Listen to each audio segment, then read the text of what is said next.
Bapa, di dalam nama Tuhan kami Yesus Kristus, kami sungguh bersyukur atas pengorbananmu di Kalvari.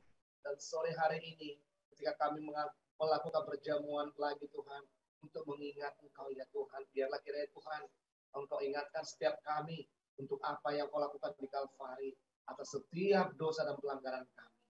Sebentar hamba-Mu, Bapak Lai Arjon, akan memberitakan sabda dan kebenaran firman-Mu.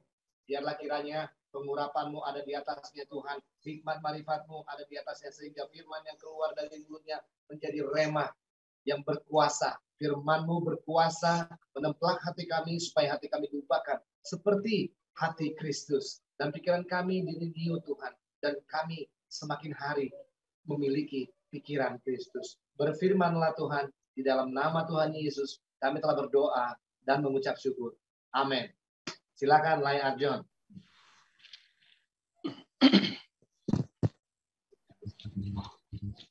Shalom, saudara yang dikasih Tuhan. Puji nama Tuhan, kembali kita boleh memuji Tuhan, menyembah Tuhan dalam ibadah jum kita pada sore hari ini. Terima kasih untuk worship leader, pemain musik yang sudah membawa kita dalam pujian dan penyembahan kepada Tuhan. Ya. Demikian juga multimedia yang sudah melayani kita sehingga kita boleh beribadah lewat Zoom. Demikian pula kesaksian dari Pak Freddy yang boleh menguatkan kita. Saya percaya dalam diri Pak Freddy ini ada roh martir ya. Dan hari-hari ini memang itu yang kita juga rindukan bersama-sama. Kita boleh memiliki roh martir pada akhir zaman ini. Terima kasih juga buat Sis Desi yang sudah membagikan berkat untuk boleh dipakai dalam pelayanan Singa Yehuda di pusat. Bagi teman-teman anggota grup Singa Yehuda, tidak usah berkecil hati kalau misalnya kita tidak bisa memberikan karena kemampuan kita masing-masing bisa berbeda. Tapi saya percaya hati kita mendukung pelayanan Singa Yehuda yang sudah begitu luar biasa hari-hari ini. Amin. Sebelum saya lanjutkan, saya bertanya tentang suara ya, karena ini supaya saya yakin bahwa suara saya terdengar. Gimana Bapak Ibu? Bagus, terdengar. Bagus. Ya. Dengar bro. Nggak ada strek-streknya ya, suara-suara kipas nggak ada ya. Ya, Bapak Ibu, mari kita buka Alkitab kita dari Wahyu. Saya ke depan akan mencoba melanjutkan tulisan yang disampaikan oleh Yohanes kepada 7 jemaat di Asia Kecil ya, di mana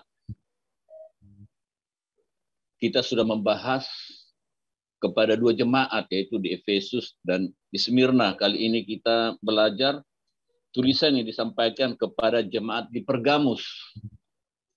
Saya berharap dengan kita memahami isi daripada pesan yang disampaikan kepada jemaat, kita semakin dikuatkan, kita semakin bersiap-siap dan tahu apa yang harus kita lakukan sebagai jemaat Tuhan menjelang kedatangan Tuhan Yesus menjemput jemaatnya di awan-awan permai. Wahyu pasal yang kedua ayat 12 sampai dengan ayat 17. Kalau sudah ketemu, saya minta salah seorang boleh membacakan dengan suara yang kuat. Ya, siapa yang bersedia silakan.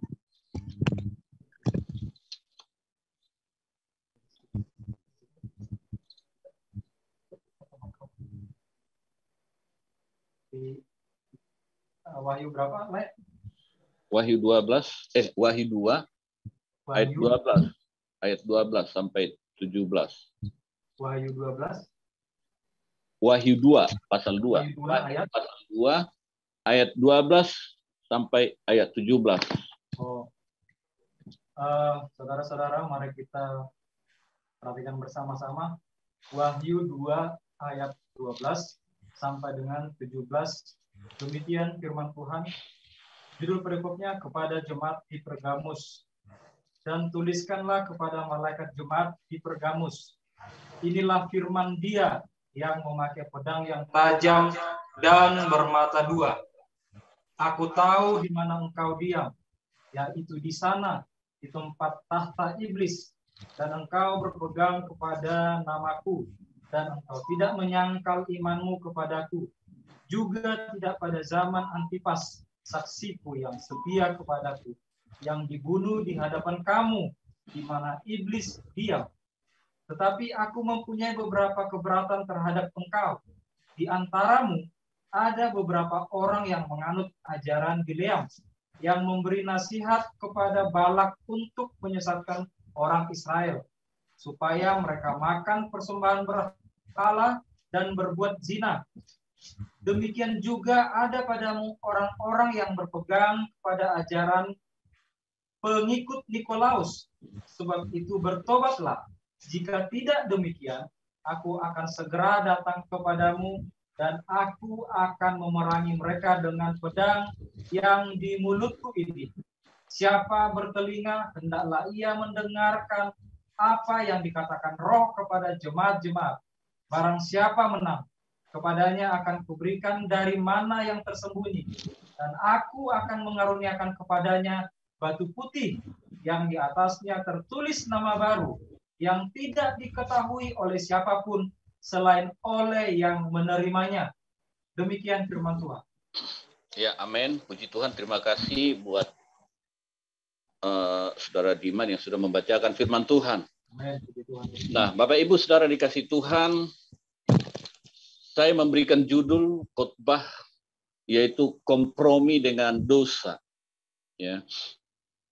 Bukan menganjurkan kita kompromi dengan dosa, ya, tapi judulnya kompromi dengan dosa. Ini jemaat yang ketiga yang kita pelajari dari 7 jemaat di Asia yang diberikan pesan oleh penglihatan Yohanes di Pulau Patmos. Nah, diawali dengan sapaan Tuhan kepada jemaat di Pergamus yang berkata, inilah firman Dia yang memakai pedang yang tajam dan bermata dua. Nah, sebelum kita membahas nats firman ini, kita terlebih dahulu belajar latar belakang kota Pergamus. Nah, kota Pergamus ini juga adalah kota yang maju, ya. Karena apa? Karena di Pergamus ini mereka memiliki yang namanya sejenis kertas yang didatangkan dari Mesir, ya, di mana kertas itu digunakan mereka sebagai alat tulis menulis, yang namanya itu papirus, ya. Jadi papirus ini mereka datangkan dari Mesir, dan ketika pasokan selalu tersedia, maka kota Pergamus ini bisa dikatakan maju dalam usaha ini. Sehingga Raja Mesir ini iri atas kemajuan daripada Pergamus, sehingga dia menstop, ya, pasokan daripada papirus ke Pergamus. Namun demikian, orang-orang Pergamus tidak kehilangan akal, mereka mencari solusi. Apa nanti solusi untuk menggantikan papirus yang sudah di-stop oleh Raja Mesir? Sehingga mereka menemukan sejenis kulit binatang yang namanya parkeman. Nah, parkeman inilah yang dipakai mereka sebagai alat tulis menulis pengganti daripada papirus yang sudah tidak diberikan lagi oleh Raja Mesir buat mereka. Maka dari itu, Pergamus ini berasal dari kata Parkeman, sehingga dibuatlah nama kota itu kota Pergamus. Sebelum kekristenan masuk ke kota Pergamus, saya percaya dan kemungkinan Pauluslah yang juga menginjili ke sana, sehingga banyak orang-orang Pergamus itu menjadi percaya kepada Yesus. Kepercayaan mereka di awal adalah percaya kepada dewa-dewa. Dewa yang terkenal itu adalah dewa Asklepios namanya. Dewa Asklepios, ya. Nah, Asklepios ini adalah lambang kesembuhan. Dia berbentuk ular yang melingkar. Sehingga orang-orang di Pergamus ini malam-malam mereka sudah berbondong-bondong di depan patung Asklepios ini untuk mengharapkan ketika mereka dalam keadaan sakit, nanti suatu saat ular itu mematok dan mereka akan sembuh. Nah, itulah kepercayaan orang Pergamus ketika itu. Nah, saudara yang dikasih oleh Tuhan, kita melihat sapaan-sapaan yang diberikan oleh Tuhan kepada masing-masing jemaat itu dengan pola yang berbeda sesuai dengan keadaan jemaat tersebut. Kita melihat kemarin kalau ke Efesus Tuhan menyapa, memperkenalkan dirinya, yaitu sebagai ketujuh bintang, ya. Kemudian berbeda kepada jemaat di Smyrna, Tuhan menyapa dan memperkenalkan dirinya sebagai yang awal dan yang akhir. Beda kepada jemaat Pergamus, Tuhan memperkenalkan dirinya atau menyapa jemaat di Pergamus dengan perkataan, inilah firman Dia yang memakai pedang yang tajam dan bermata dua. Apa makna salam ini, saudara yang dikasih Tuhan? Dalam kehidupan sehari-hari kita tahu bahwa pedang itu atau pisau memiliki dua fungsi. Di tangan seorang ahli bedah, pisau itu bisa untuk menyembuhkan. Dokter membedah jika ada misalnya bengkak dalam tubuh manusia, ya, mereka memakai alat untuk membedahnya. Tetapi di sisi lain, pisau di tangan perampok itu akan bisa mengakibatkan yang namanya kematian. Bendanya sama, Bapak Ibu, tetapi dengan dua fungsi yang berbeda. Nah, inilah sapaan yang disampaikan Tuhan kepada jemaat di Pergamus. Kenapa Tuhan menyapa mereka seperti itu? Nanti akan kita bahas bagaimana jemaat di Pergamus ini, saudaraku. Mereka masih kompromi dengan dosa. Itu sebabnya Tuhan ingatkan mereka, Tuhan sapa mereka dengan contoh pisau bermata dua. Di tangan orang yang tepat, pisau itu bisa memberikan solusi, bisa memberikan jalan keluar ataupun kebaikan-kebaikan kepada orang yang mempergunakannya. Tetapi di sisi lain, pisau bisa menghancurkan, bisa membuat seseorang menjadi jauh daripada Tuhan. Dikatakan kembali di ayat 13, aku tahu di mana engkau diam. Tuhan tahu, saudaraku, di mana jemaatnya diam. Tuhan tahu di mana saudara diam. Tuhan tahu di mana saudara berada. Tuhan tahu apa yang saudara pikirkan. Tuhan tahu apa yang saudara kerjakan. Di mata Tuhan tidak ada yang tersembunyi, Bapak Ibu Saudara. Mungkin saya tidak mengenal siapa saudara. Satu sama lain kita tidak saling mengenal. Mungkin dalam perkataan baik-baik saja. Dalam ucapan baik-baik saja. dalam chatting-chattingan yang kita buat di grup, wah seolah-olah Bapak ini rohani sekali. Bapak ini pengetahuannya luar biasa. Tetapi siapa yang tahu hati saudara? Siapa yang tahu hati saya? Tetapi Tuhan tahu, Bapak Ibu Saudara. Aku tahu di mana engkau berada, dikatakan kepada jemaat di Pergamus. Di tempat tahta iblis. Wow, sangat mengerikan, Bapak Ibu Saudara. Jemaat di Pergamus, Tuhan katakan mereka berada di tahta iblis. Namun demikian, dikatakan dan engkau tidak menyangkal imanmu kepadaku. Keberadaan jemaat di Pergamus adalah di tempat yang sangat-sangat boleh dikatakan tidak aman. Adalah di tempat di mana nyawa bisa melayang. Pelayanan-pelayanan kita juga mungkin bisa mengalami keadaan seperti ini. Seperti Pak Freddy melayani orang-orang yang bukan di dalam Tuhan. Nyawa taruhannya, salah ngomong, bisa golok di leher.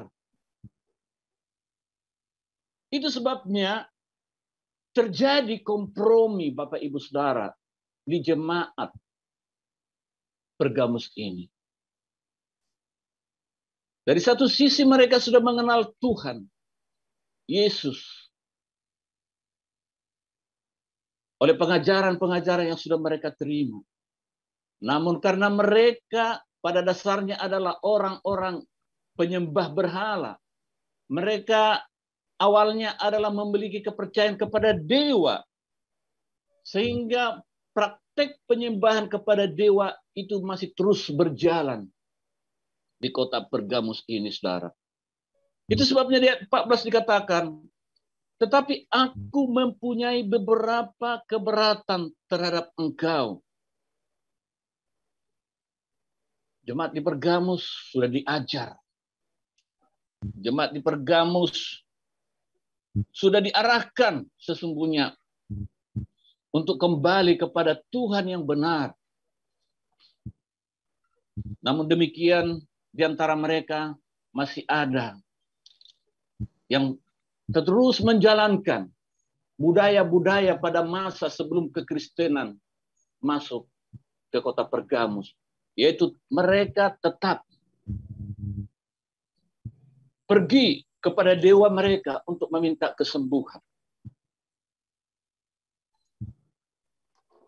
Dikatakan ada beberapa orang yang menganut ajaran Bileam, yang memberi nasihat kepada Balak untuk menyesatkan orang Israel supaya mereka makan persembahan berhala dan berbuat zina. Saudara mungkin tahu bagaimana tentang Bileam ini.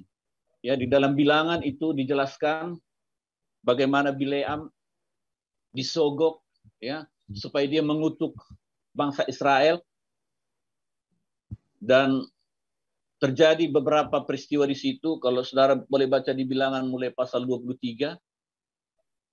Nah, Tuhan benci dengan orang-orang yang masih menganut ajaran Bileam. Demikian juga dikatakan di ayat yang ke-15, demikian juga ada padamu orang-orang yang berpegang kepada ajaran pengikut Nikolaus.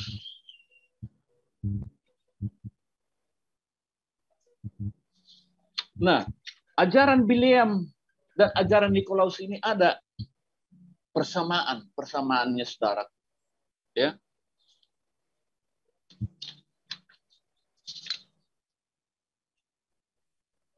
Itu Bileam itu berasal dari kata Baal dan Am, ya. Nikolaus juga itu berasal dari kata Niko dan Laos. Mereka memiliki kesamaan, yaitu penakluk bangsa, ya. Baal itu memihak, memenangkan. Am itu orang. Jadi ada semacam keberpihakan, ya.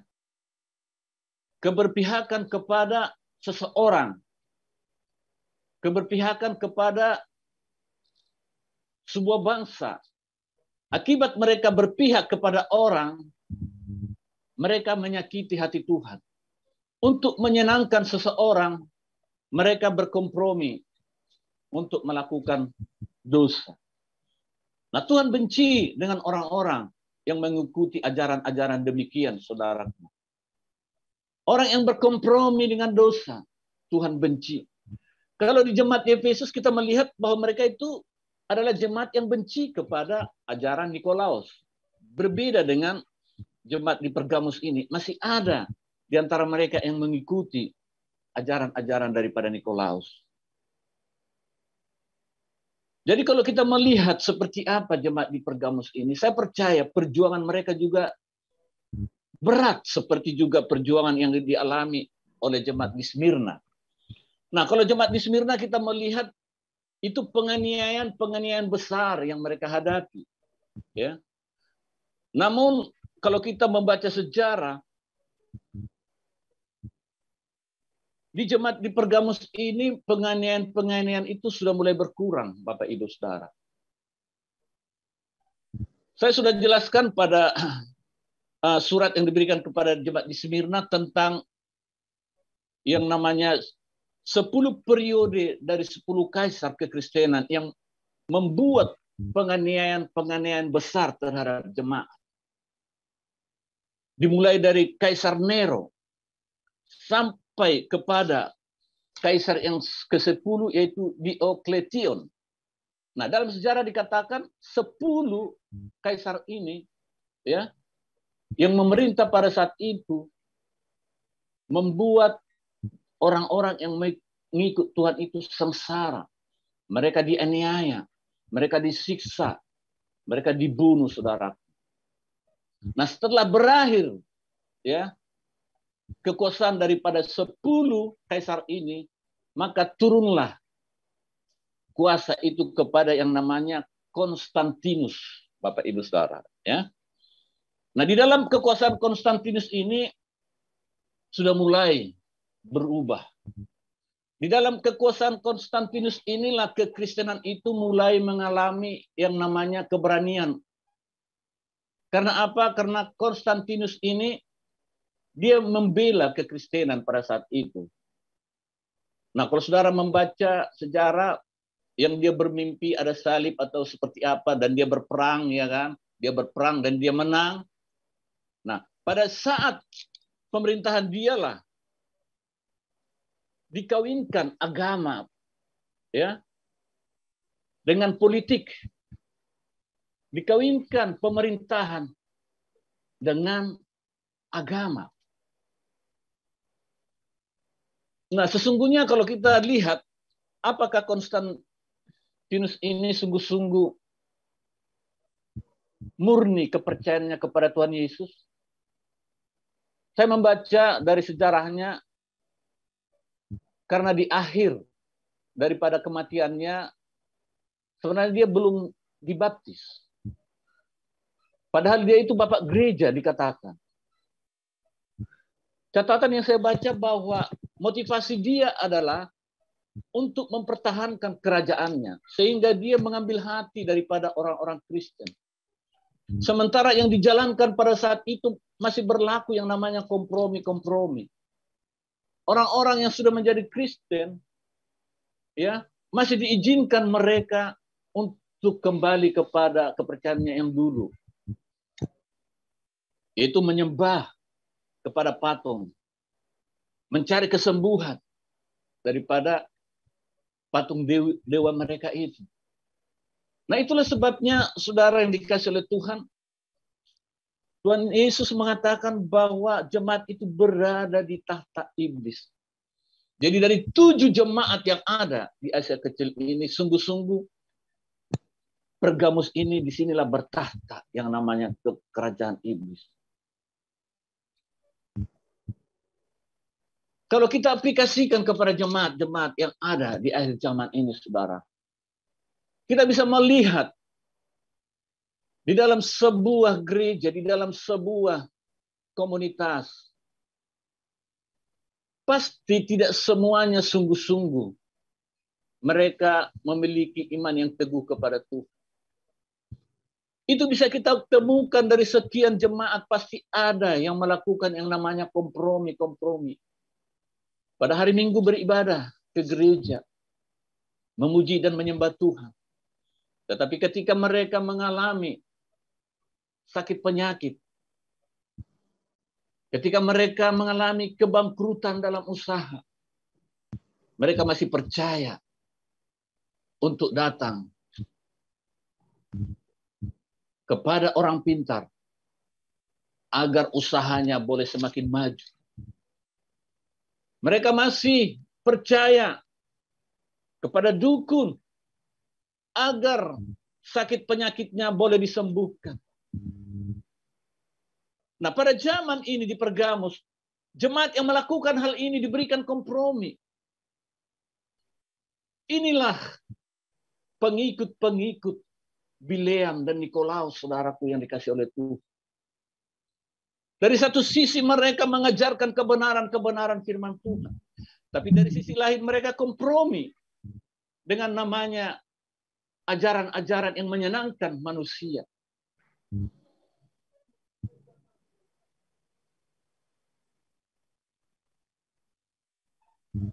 Mari kita introspeksi diri Bapak Ibu Saudara. Mungkin di sekitar kita, mungkin keluarga kita yang masih mengikuti ajaran-ajaran seperti ajaran Nikolaus dan Bileam ini. Yang masih mau, Bapak Ibu Saudaraku, untuk datang ke orang pintar. Saya pernah membaca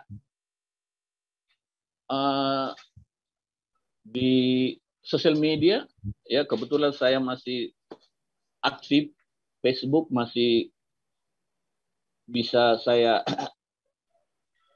chat masukkan di sana ya firman-firman Tuhan, ya. Di situ ada seseorang yang bercerita begini, wah saya mimpi didatangi oleh amang boru, tulang, mereka datang, saya buka pintu. Padahal amang boru dan tulang ini sudah lama meninggal, dia bilang. Jadi ada yang kasih komentar di bawah. Oh berarti pergilah ke kuburannya. Mungkin rindu kakak kali sama dia katanya. Jadi disuruh dia pergi ke kuburan. Dan saya buat di bawah, tidak ada lagi hubungan antara orang mati dan orang yang hidup. Nah, hal-hal yang seperti ini masih banyak kita jumpai, saudara. Di gereja-gereja masa kini. Di mana mereka masih kompromi. Yang penting, kita tetap percaya kepada Tuhan. Yang penting, kita mengasihi Tuhan. Dikatakan. Tetapi dari sisi lain, mereka tetap berkompromi dengan dosa. Seperti yang diajarkan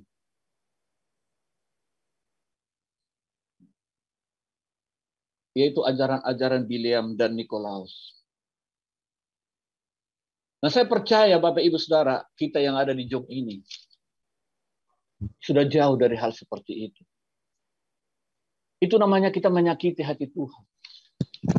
Makanya di sini dikatakan juga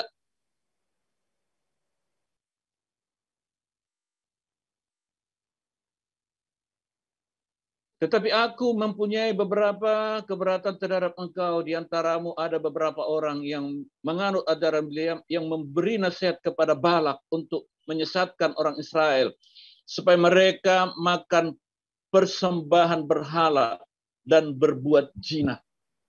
Ya. Berbuat zina di sini bisa berbuat zina secara fisik, tapi bisa juga berbuat zina secara rohani. Berbuat zina secara rohani, dia satu sisi percaya kepada Tuhan, menyembah Tuhan. Tetapi di sisi lain dia percaya kepada dewa, menyembah Allah lain. Itu namanya perzinahan rohani. Nah, jadi ajaran-ajaran Nikolaus dan Bileam ini, saudaraku, adalah ajaran-ajaran yang kompromi. Ya. Mereka ingin menyenangkan manusia seperti Kaisar Konstantinus ini, saudaraku. Supaya kerajaannya tetap kuat, supaya rakyatnya mendukung dia. Maka dia berkompromi dengan orang-orang yang sudah menjadi Kristen, tetapi masih tetap menganut kepercayaan-kepercayaan yang lama. Nah, saya berikan ilustrasi, saudaraku, tentang perjinahan ini. Perjinahan secara fisik maupun secara rohani. Supaya kita bisa mengaplikasikannya dalam kehidupan kita. Jadi jangan karena kita menjaga perasaan, ya, menjaga perasaan seorang sehingga kita tidak berani untuk menyatakan kebenaran, ya, sehingga kita tidak mau menegur, padahal apa yang dilakukannya sudah kompromi dengan dosa. Misalkan sebagai suami istri, saking cintanya suaminya kepada istrinya kepada suami, dia bilang, dan dia tidak mau menyakiti hati suaminya. Ya, datang istri, "Papi, aku sayang samamu, Papi. Maka apapun yang kamu suka, apapun yang kamu senang, lakukanlah, kerjakanlah," dia bilang. Ya. Ini adalah memang suatu hal yang, ya, contoh-contoh yang boleh dikatakan ya kurang tepat. Nah, saking sayangnya istrinya sama suaminya, ketika suami ini melirik wanita lain, dan dia terpikat dengan wanita lain itu, sehingga suami ini berselingkuh. Nah, si istri ini membiarkan hal itu terjadi. Yang penting kamu tetap sayang sama saya, katanya. Nah, ini adalah suatu pengajaran yang tidak benar, saudaraku. Nah, banyak orang-orang yang melakukan hal yang sama sebagai orang Kristen. Yang penting saya tidak meninggalkan Tuhan. Yang penting saya sayang dengan Tuhan. Tetapi di sisi lain dia masih menganut kepercayaan dulu. Kepercayaan nenek moyang. Yang percaya bahwa orang yang sudah meninggal itu masih bisa memberkati. Bahwa opungnya yang sudah lama meninggal itu masih bisa datang untuk memberkati dia, untuk membuat dia menjadi berhasil. Nah, inilah yang terjadi di Pergamus ini, Bapak Ibu. Jadi sangat menyedihkan jemaat-jemaat yang ada di Pergamus ini. Itu sebabnya Tuhan ingatkan mereka. Nah, kemudian selanjutnya kita melihat di ayat yang ke-18, apa yang Tuhan pesankan kepada mereka. Dikatakan, sebab itu bertobatlah. Jika tidak demikian, aku akan segera datang kepadamu, dan aku akan memerangi mereka dengan pedang yang di mulutku ini. Nah, Tuhan mengingatkan jemaat di Pergamus ini. Tidak semua jemaat di Pergamus itu yang mengikuti ajaran Bileam dan ajaran Nikolaus. Tidak semua, Bapak Ibu Saudara. Tetapi banyak di antara mereka. Dan itulah yang Tuhan ingatkan. Supaya apa? Supaya mereka bertobat. Supaya mereka meninggalkan ajaran-ajaran yang Tuhan benci. Ajaran-ajaran yang berkompromi dengan dosa. Dosa adalah dosa. Dosa kecil, dosa besar, itu tidak ada. Itu sama-sama dosa, saudara. Dan biarlah pada sore hari ini kita diingatkan. Sebagai orang yang sudah mungkin berpuluh-puluh tahun menjadi orang Kristen. Untuk kita tidak kompromi dengan dosa, saudara. Tuhan benci terhadap dosa. Apa yang harus dilakukan? Bertobat. Kalau tidak, dikatakan aku akan memerangi mereka dengan pedang yang di mulutku ini. Nah, bagaimana dengan saya dan saudara sebagai jemaat Tuhan, sebagai gereja Tuhan di akhir zaman ini? Apakah kita masih kompromi, saudara?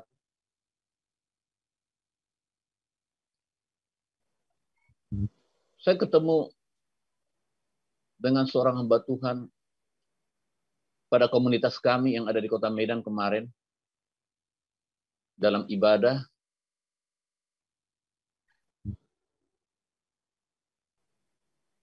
Dan awalnya saya kira dia itu penerima, ya, penerima barang itu, tapi ternyata tidak, ya.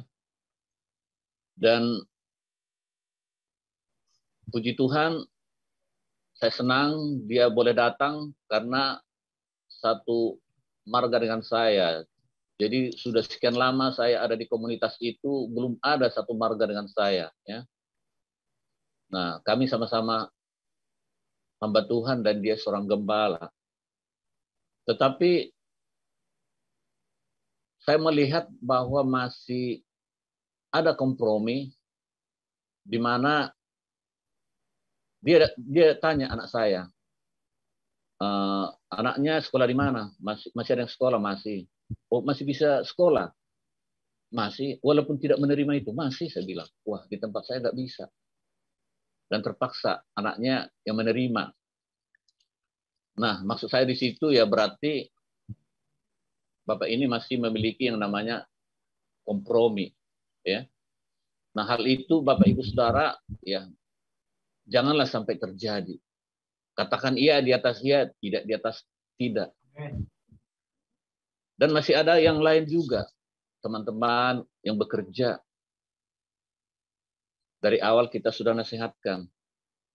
Tetapi ketika dikatakan, wah saya kalau tidak menerima itu akan dikeluarkan. Dan akhirnya dia menerima. Nah, kompromi semacam ini Tuhan benci, saudaraku. Seperti apa yang ada dalam firman ini yang disampaikan kepada jemaat Pergamus. Jangan lagi kita kompromi, Bapak Ibu. Amin. Amin. Apapun harganya, bahkan nyawa pun harus kita relakan agar kita tetap tidak kompromi, agar kita tetap berkenan kepada Tuhan. Dan itu yang dialami juga oleh jemaat sebelum jemaat Pergamus itu, yaitu jemaat di Smyrna, di mana nyawa mereka serahkan demi tidak mau berkompromi dengan dosa. Mungkin masalah-masalah kecil, itu kecil. Tetapi yakinlah, dimulai dari hal-hal yang kecil, maka masuk kepada hal-hal yang besar. Nah, saudara yang dikasih oleh Tuhan, biarlah surat yang diberikan oleh Rasul Yohanes kepada jemaat Pergamus ini menyelidiki hati kita sebagai jemaat di akhir zaman ini. Posisi kita, keadaan kita di akhir zaman ini. Kita melihat keadaan kita sudah mulai hampir sama dengan keadaan jemaat di Pergamus ini. Berada di tahta iblis. Hari-hari ini iblis menunjukkan taringnya. Iblis sudah lagi tidak secara diam-diam, tapi mereka sudah secara terbuka mendeklarasikan siapa dirinya, Bapak Ibu Saudara. Jadi boleh dikatakan hari-hari ini gereja-gereja di akhir zaman ini sudah berada di tahta iblis. Sebab apa? Sebab banyak gereja-gereja yang sudah kompromi dengan pengajaran-pengajaran Bileam dan Nikolaus ini. Banyak gereja-gereja supaya menyenangkan hati tanpa disadari dia melukai hati Tuhan. Oh, pemimpin saya sudah menerima itu. Saya harus tunduk dan taat kepada dia. Selubung belum dibukakan bagi mereka, Bapak Ibu. Puji Tuhan, kita anak-anak Tuhan, grup Singa Yehuda, kita dibukakan selubung itu sehingga kita bisa mengerti dan memahami jebakan-jebakan daripada iblis di hari-hari ini. Dengan manis, dengan pintar, dengan lihai. Dengan cara ini mereka tidak mempan. Wah, mereka alihkan dengan cara ini. Wah, dengan cara ini tidak mempan. Mereka alihkan dengan cara ini. Tapi puji Tuhan, jemaat-jemaat yang memiliki hikmat jauh lebih pintar dari tipu daya si iblis. Dan kita tahu rancangan-rancangan mereka. Tapi banyak saudara-saudara kita yang lain. Inilah pergumulan kita di hari-hari ini. Agar Tuhan membukakan rahasia-rahasia di akhir zaman ini yang belum dibukakan bagi teman-teman kita, jemaat-jemaat yang lain. Tapi satu hal yang ingin saya sampaikan bagi Bapak Ibu Saudara di tempat ini.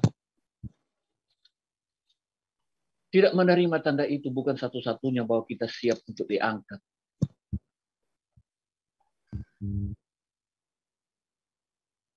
Tetapi tidak menerima itu, tapi kompromi dengan dosa. Maka jangan diharapkan Bapak Ibu Saudara kita boleh terangkat. Tetapi saya percaya oleh kasih karunia Tuhan, oleh kemurahan Tuhan yang ada dalam diri kita. Sehingga kita tetap memiliki iman yang teguh.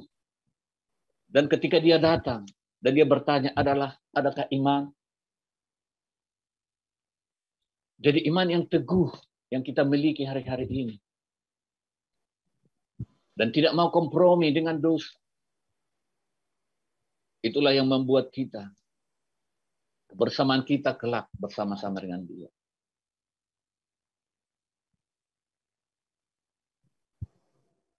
Kita adalah minoritas.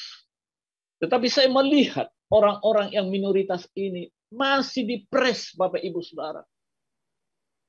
Orang-orang yang terpilih. Masih ada ujian-ujian. Ketika saya dan saudara adalah orang yang terpilih. Apakah saya dan saudara orang yang setia? Di dalam perjalanan? Nah, tetapi orang yang setia, itulah orang yang akan berkemenangan, saudara. Maka mari kita, jemaat-jemaat Tuhan, atau anggota-anggota di grup Singa Yehuda ini, sebagai orang-orang yang kita dipersatukan oleh yang namanya sefrekuensi untuk menolak tanda itu. Tetapi kita tetap teguh di dalam pengajaran-pengajaran yang benar. Perbedaan-perbedaan yang ada itu adalah celah dan tipu daya si iblis untuk merontokkan, untuk menghancurkan kesatuan dan persatuan yang sudah terjalin. Maka saya berharap, berpesan buat kita semua, jangan terpancing dengan celah-celah yang ada. Saya bergabung dengan banyak awalnya grup.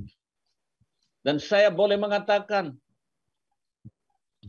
tidak ada yang sempurna.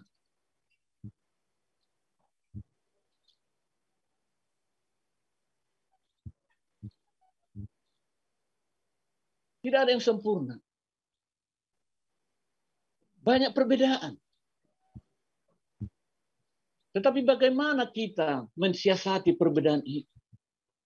Ketika dimunculkan suatu perbedaan, bagaimana kita meresponi perbedaan itu? Apakah respon kita itu menimbulkan sesuatu yang lebih dahsyat lagi? Menjadi sebuah pertikaian, menjadi sebuah pertengkaran.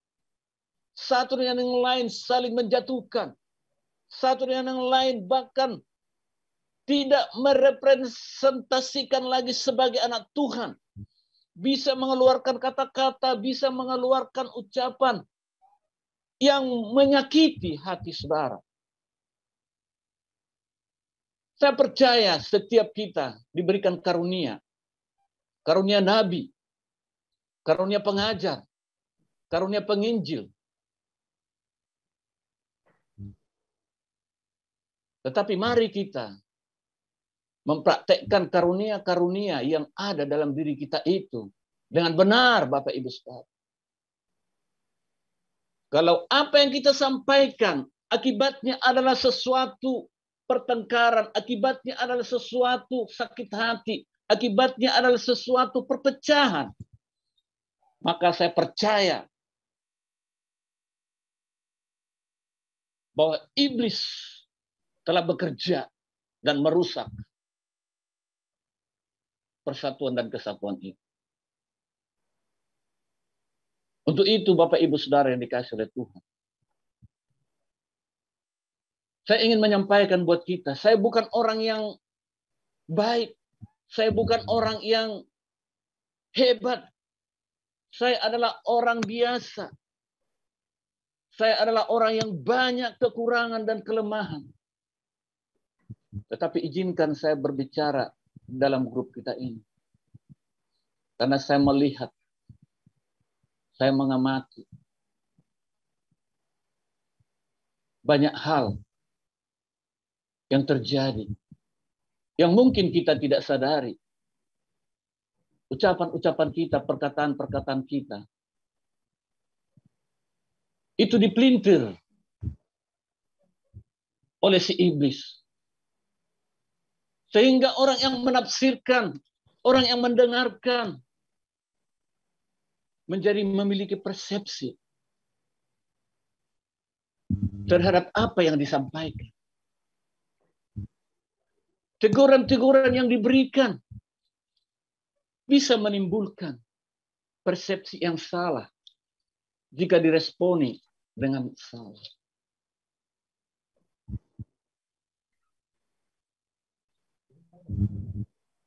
Nah, saudara-saudara yang dikasihi oleh Tuhan,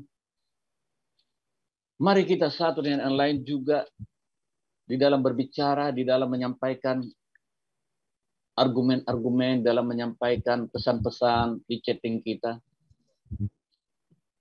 Kita berpikir dua kali sebelum kita menyampaikan. Tetapi ketika itu terlanjur kita sampaikan, dan itu menyakiti hati seseorang, ya, jangan segan-segan kita untuk minta maaf. Karena kita ini tidak ada yang sempurna. Satu dengan yang lain saling mengasah. Usia grup kita mungkin udah hampir mau 2 tahun. Kita sudah mulai memahami satu dengan yang lain, Bapak Ibu. Amin. Kita sudah mulai mengerti sifat dan karakter masing-masing. Tidak ada yang sempurna. Ada kekurangan, ada kelebihan. Mari kita sama-sama menerima kekurangan dan kelebihan orang. Mari kita sama-sama menegur dengan penuh hikmat dan kebijaksanaan. Amin, Bapak Ibu. Haleluya. Ya.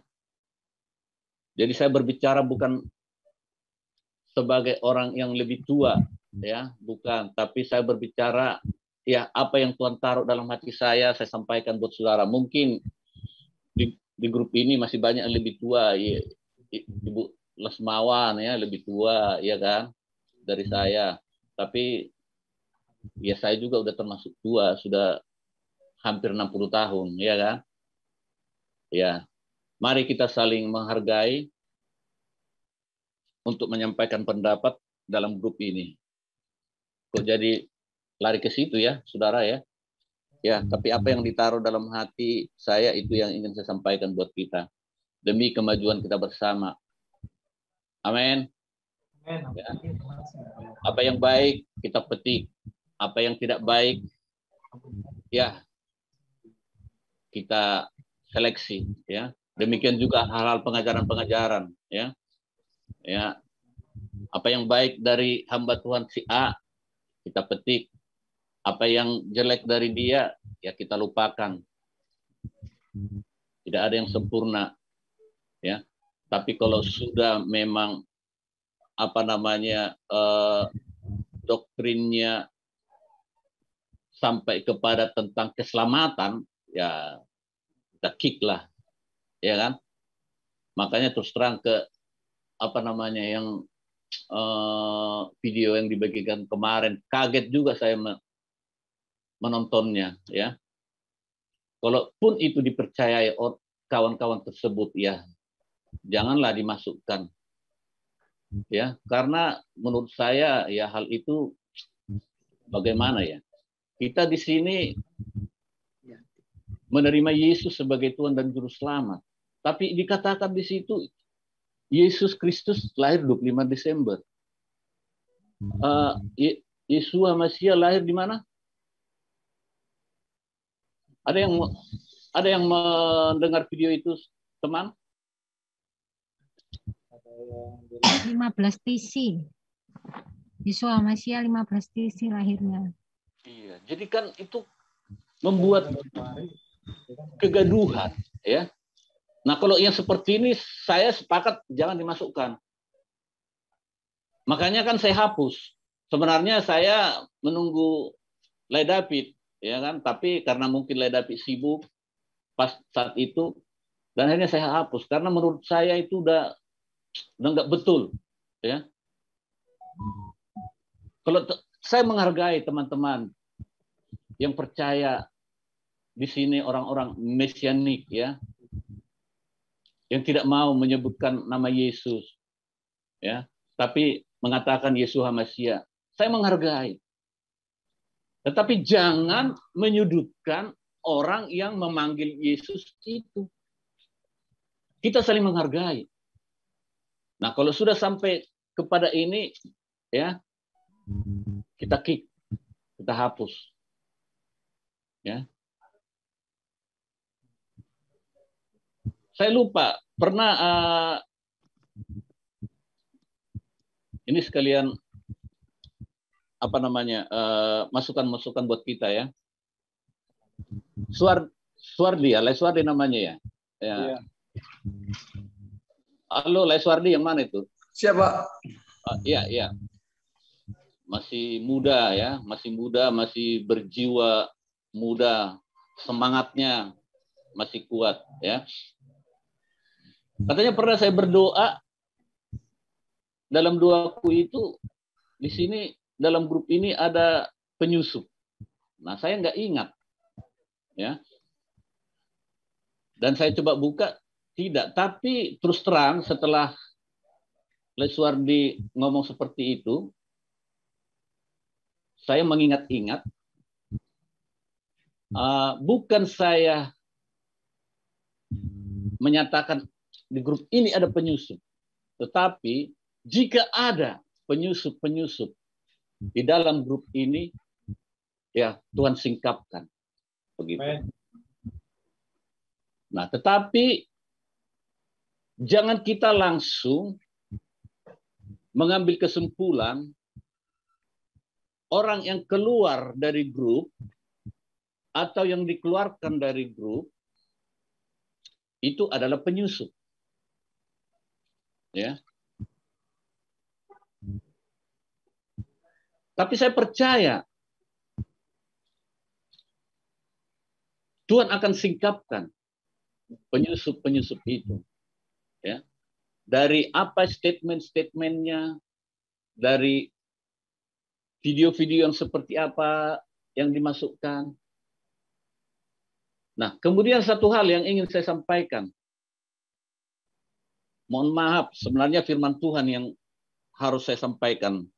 Tapi demi kemajuan kita bersama, ya. Biarlah, karena orang yang ikut di Zoom ini saya percaya mereka orang yang memiliki komitmen dan cinta kepada grup Singa Yehuda, ya. Jadi boleh dikatakan persentasinya menurut saya di atas 80% lah, ya. Tapi bukan berarti bagi mereka yang tidak ikut di Zoom semuanya tidak cinta Singa Yehuda. Mungkin mereka punya alasan karena kerja dan lain sebagainya.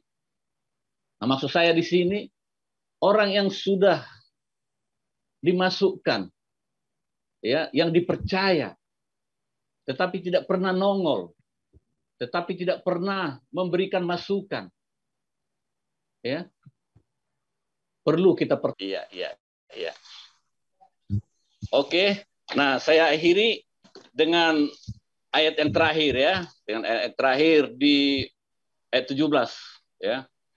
Itu sekalian pesan-pesan saya di grup kita ini ya.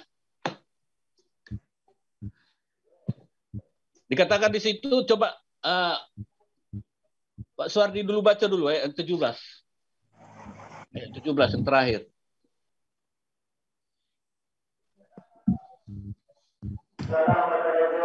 Ayat 17 Pak ya. Siapa bertelinga, hendaklah ia mendengar apa yang dikatakan Roh kepada jemaat-jemaat. Barang siapa menang, kepadanya akan kuberikan dari mana yang tersembunyi, dan aku akan mengaruniakan kepadanya batu putih, yang di atasnya tertulis nama baru, yang tidak diketahui oleh siapapun selain oleh yang menerimanya. Suara siapa itu berisik? Oke, udah.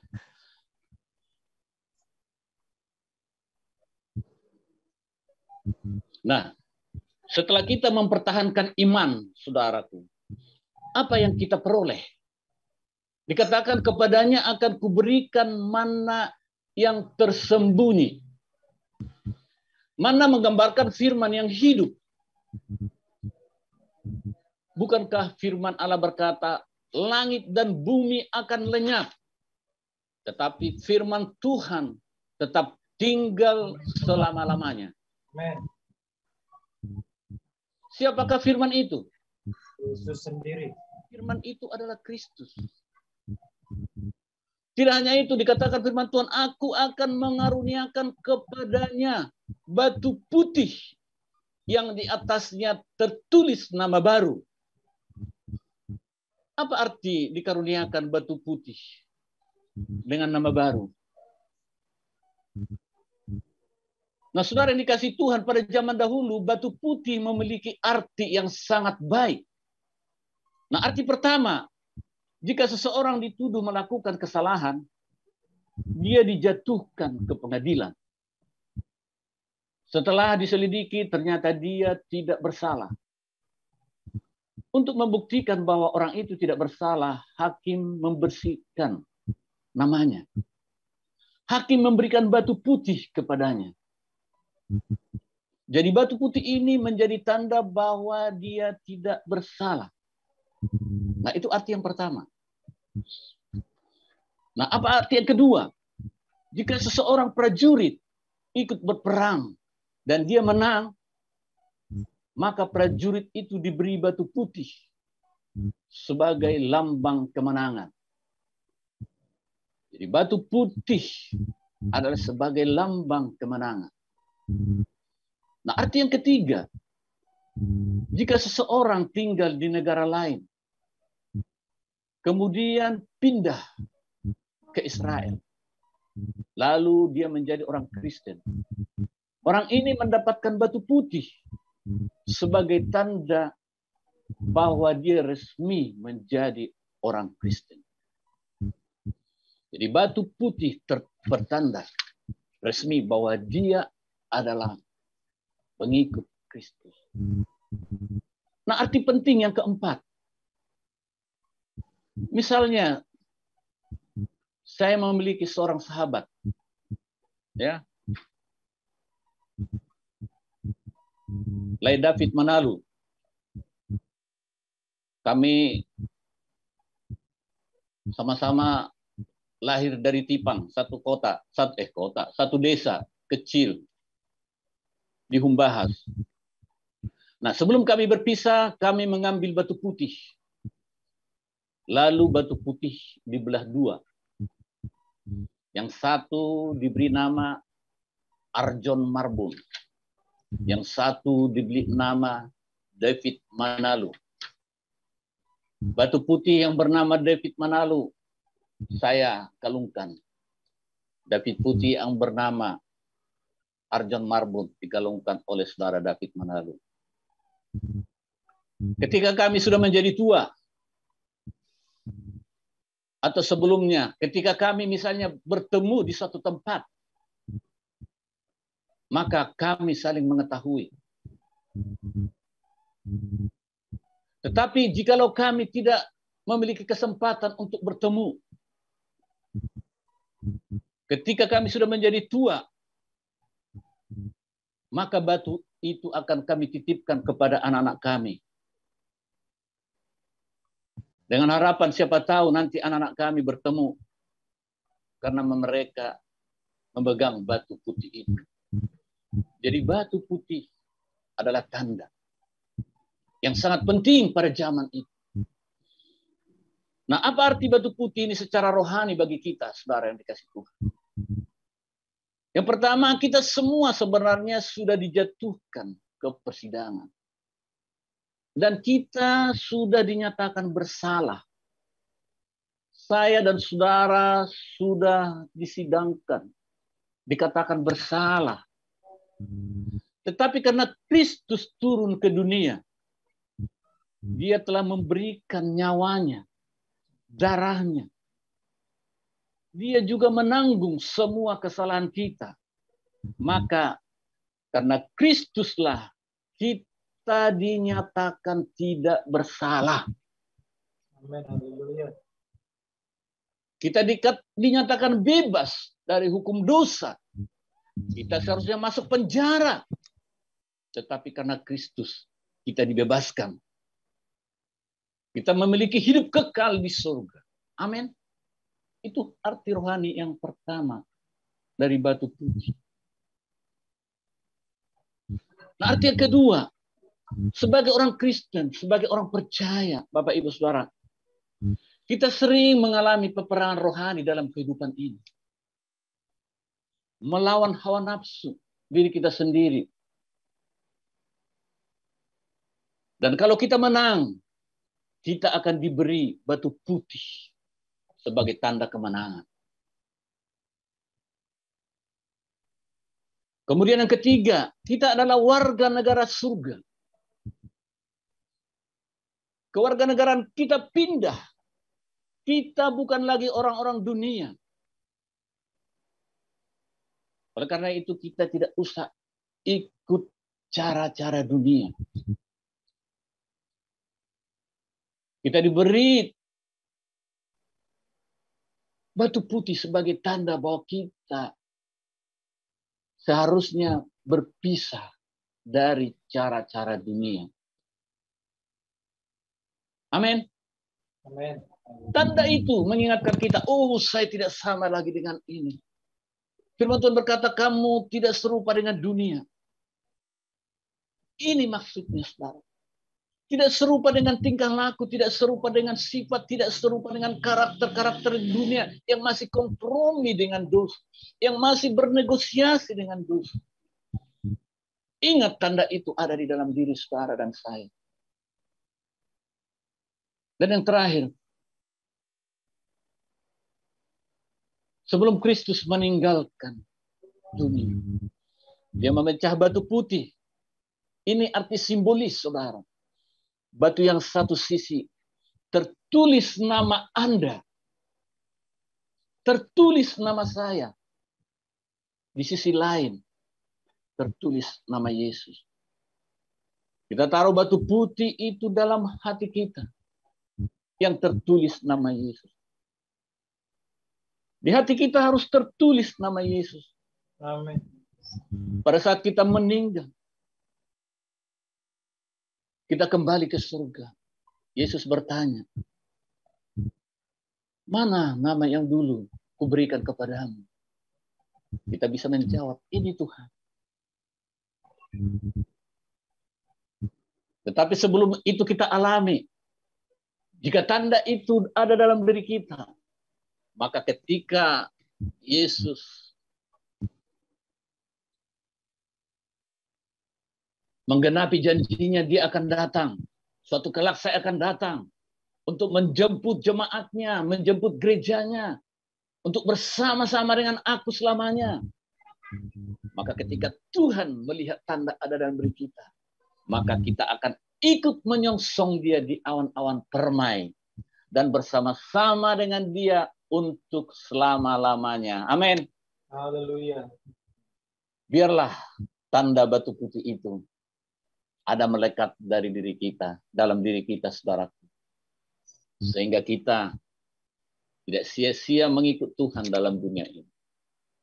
Sehingga kita sampai kepada tujuan akhir iman kita, yaitu keselamatan jiwa kita. Amin. Amin. Itu yang penting. Kita sering mendengar bahwa tubuh kita ini adalah casing. Darah dan daging tidak akan ada tempat di surga. Tetapi manusia roh kita memiliki tempat di surga. Haleluya. Haleluya. Demikian firman Tuhan yang bisa saya sampaikan buat kita, saudara. Kurang lebih mohon maaf. Ya, kita saling mengisi, saling membentuk satu dengan yang lain. Ya, dan saya harap rekan-rekan yang lain, hamba-hamba Tuhan yang lain yang ada di grup ini boleh berkontribusi untuk bisa menyampaikan firman Tuhan, ya. Ya, boleh secara kesaksian. Mungkin enggak secara formal seperti ini, seperti orang yang ada di mimbar, ya. Amin. Amin. Teman-teman yang lain. Dan saya dapat teman-teman yang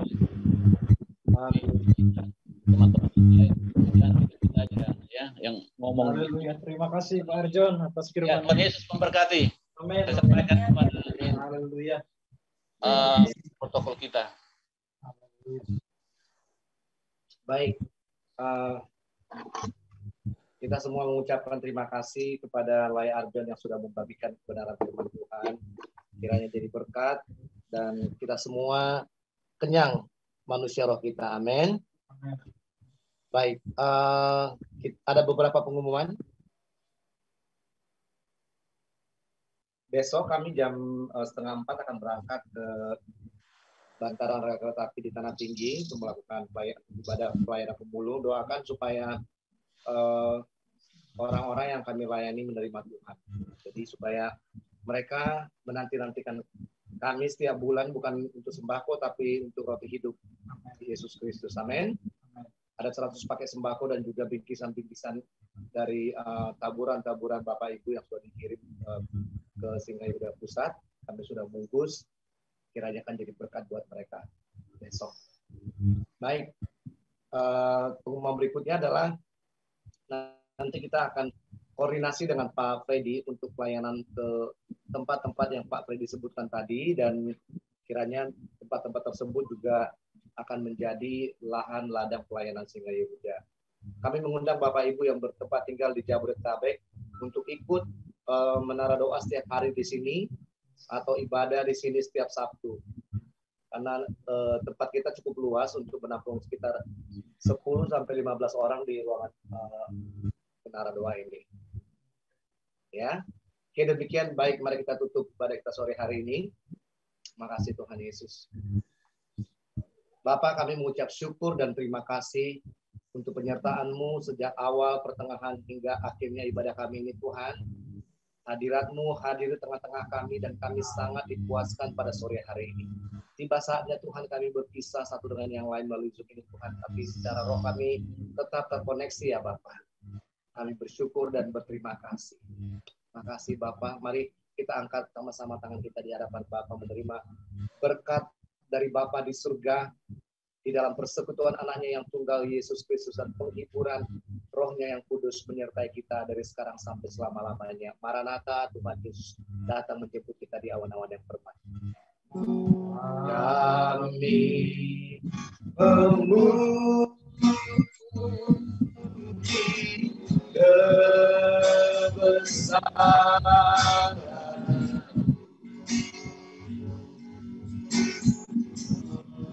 ajaib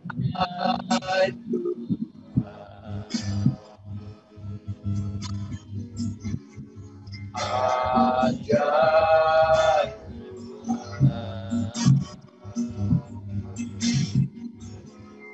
kami memuji kebesaran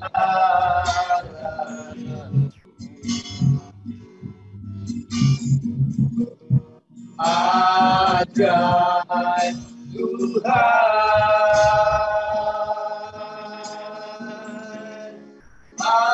ajaib Tuhan,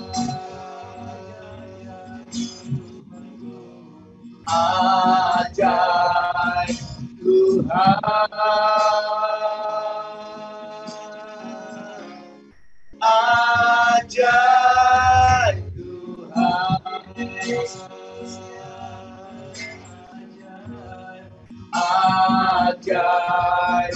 Tuhan,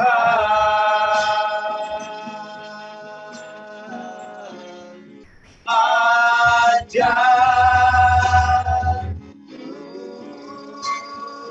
Tuhan.